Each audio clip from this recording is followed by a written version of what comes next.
So with the Carolina Panthers making a move to acquire C.J. Henderson from the Jacksonville Jaguars and a big game coming up this week against one of the best offenses in the Dallas Cowboys, we got to talk about the state of this team heading in such a critical matchup. You're listening to Money in the Bank. So this video will kind of be a two-parter talking about the move to acquire C.J. Henderson and the matchup and reviewing the matchup against Dallas this upcoming week. Now, let's start with the C.J. Henderson trade. You acquired C.J. Henderson. You got C.J. Henderson in a 5th-round pick while trading off Dan Arnold in a 3rd-round pick in next year's draft. Now, player for player, I think you got the better player out of this deal. I like Dan Arnold. Don't get it twisted. I did like what he could bring. But I didn't think he was better than Ian Thomas. And I didn't think he was more valuable than Tommy Tremble. So with that being the case, me thinking this is probably our 3rd best tight end anyway, or 2nd or 3rd best tight end anyway, I have no issue trading a guy that I don't even think is the best in his position group for a guy that is young and has the potential to be one of the better guys in this position group at defensive back. Losing J.C. Horn, replacing him with a 22-year-old that was drafted last year in the top 10 makes all the sense in the world and is a great work by Scott Fitterer.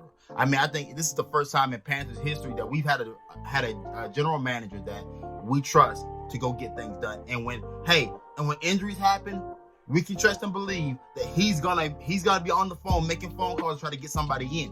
Whereas the previous management, Marty Hurdy and Dave Gettleman, you got what you got. My dog, look at man, we'll roll out there with Nate Ben Wickery for 16, 17 weeks. If that's who's on the roster, we ain't signing nobody else. So it was great to see them inquire about Richard Sherman. That it's just doing your due diligence. I think this regime they do their due diligence when it's time to make decisions about talent, and that's the one thing this Panthers franchise, the fan base, has been clamoring for years. Now, adding C.J. Henderson is adding what you lost in J.C. Horn, a young physical corner who has a great knack for getting his hands on the football. Man, C.J. Henderson is a guy that was, rated one of the top of his class last year, along with Jeff Okudah. I think in comparison to the Richard Sherman, to the Richard Sherman fit on this team, it works out better. You have Rashawn Melvin, you have AJ Bouye as far as the veteran leadership in that room. I don't think adding.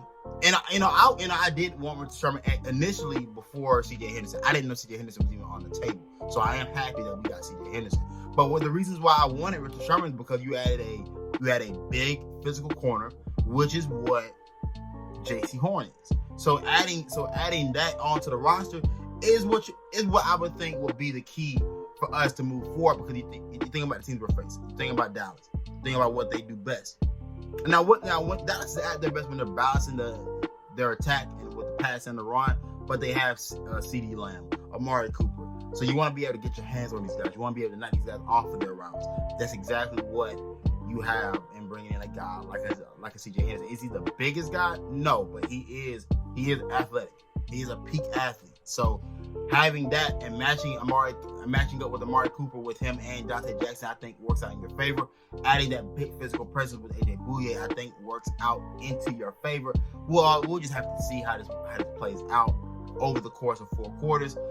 And with that being the case, we will get into the review of this week's matchup. Now, we talked about the secondary as far as being a critical part in the Panthers winning this game against Dallas, but let's be clear here. Dallas is at their best when they can balance their ground attack.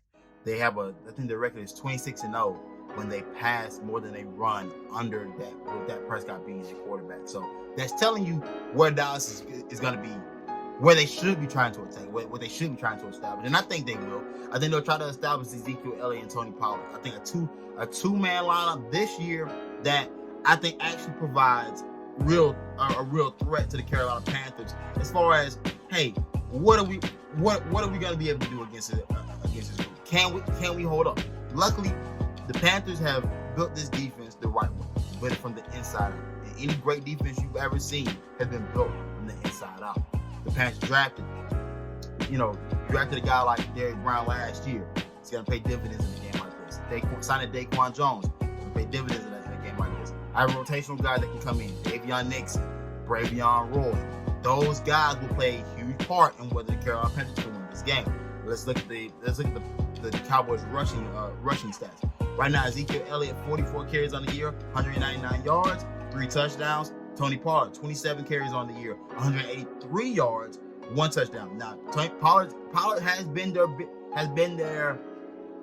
He's been able to break off more big runs. He's got the longest run of the season for this team at 28 yards. Also averaging 6.8 yards per carry, while Zeke is averaging 4.5. Very good averages for both running backs. But you're seeing a trend here right now. Pollard's gonna come in and spell Ezekiel at times, and he is very capable of breaking the game wide open, and breaking the back of a defense that's gonna be relying on their interior front. The front seven is gonna have to be able to get it done. Now, the one that I do like this year that I didn't like last year is that our linebackers are better. Did we sign anybody new? No, but this team is Shaq Thompson looks fat.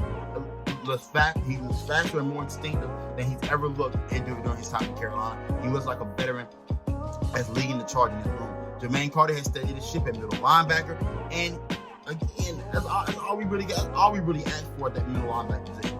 You don't have to be Luke, you don't have to be Beeson. You just have to be a guy that can steady the ship and get this defense where it needs to go, and that's exactly what they're doing. The back end is the back end. The back end obviously where we probably have. The linebacker is probably where we don't match up as great. I think if you were on the outside looking in, that's probably where our weakest matchup is. I think AJ Bouye coming back will help us tremendously. Having that veteran presence, C.J. Henderson being the same type of athlete that J.C. Horn is. I don't think he's as physical as J.C., but right on par, and them being damn near the exact same size and height. Size and height and weight is plays a part into that. Now, we'll get into the offensive side of the ball, because the offensive side is a little bit more trickier. It's a little bit more trickier this week to determine what's going to be the keys. Now, offensively for Carolina, it's not as if I'm afraid of the Dallas defense. It's really just I'm afraid of our performance. What are we going to do? I don't think Dallas can do anything to me that would scare me as far as what they game plan. I don't think that'll scare me. It's about what certain position groups on our team, how will they handle this type of moment, this type of game against a team that on the other side of the ball can match you score for score. Offensive line, of course, that's the biggest weakness of our group. Defensive line for Dallas isn't necessarily the strength. Right now, their strength has been their secondary. But I think going into a game like this, hey, if your offensive line can protect, if your offensive line can, one thing they have done well is run block. Give them credit there. Establishing the run game with Chuba Hubbard, a rookie, may be where you have to go early on.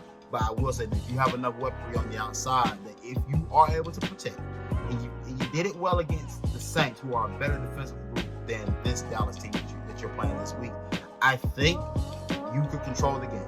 And look, should they have the control? Should they go about controlling the game more so with the passing game or the running game? Balance is always key in these situations. The rookie running back, I don't know how much you want to lean on him to not make a rookie mistake. That's simple as that. I don't know if Royce Freeman, how viable will Royce Freeman be this week? He's a guy you probably want to incorporate more, because you're not just going to lean on a rookie running back for the entire game. I don't think Chuba Hubbard is a guy that I want on the short yard situation. I'll probably roll more so with Royce Freeman in that capacity. Overall, I think using Shi Smith, this is a point I've talked about on social media over the past week. Using Shi Smith this week will be key. And I know for most people, why is a 6th round pick going to be a key for your offense to be able to stay afloat? I think the element of what Curtis Samuel brought last year hasn't been there in the receiving group with just Terrace Marshall, DJ Moore, and Robbie Anderson. I don't want to use DJ Moore on jet sweeps and those types of things. That needs to be the work for the rookies.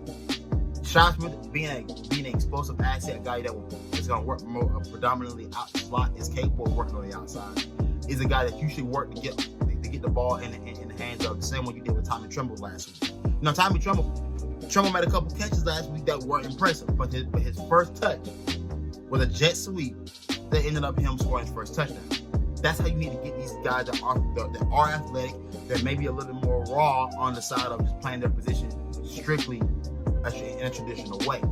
Get Shi Smith the ball early on. Try to find ways to get early, easy touches for those weapons out there, and take the pressure off of Sam Darnold. That's what I think is going to be the key this week. And now, obviously, we have to predict who's going to win this game. Not for me. It's been a tough one. I said it on the podcast. I never can remember the score predictions I gave on the podcast. This week it was just me and Tyler, but I do remember picking the Dallas Cowboys to win this game because I think this is a game where our defense will not be able to hold anyone to 10 points. This will be the game where the defense gives up 20 plus points. And can our offense match that in a game that would require Sam Darnold to play above the level he's played in the previous 3 weeks? I don't think so. I don't think it's a detriment to this team. I don't think it's a marker whether this team can compete this year or not. But I don't think the Panthers have enough. I will take Dallas in this game. I picked them. I remember now, 27-17. Late score puts them over the top. Dallas wins by 10. Don't shoot the messenger, man. Hoping I'm wrong.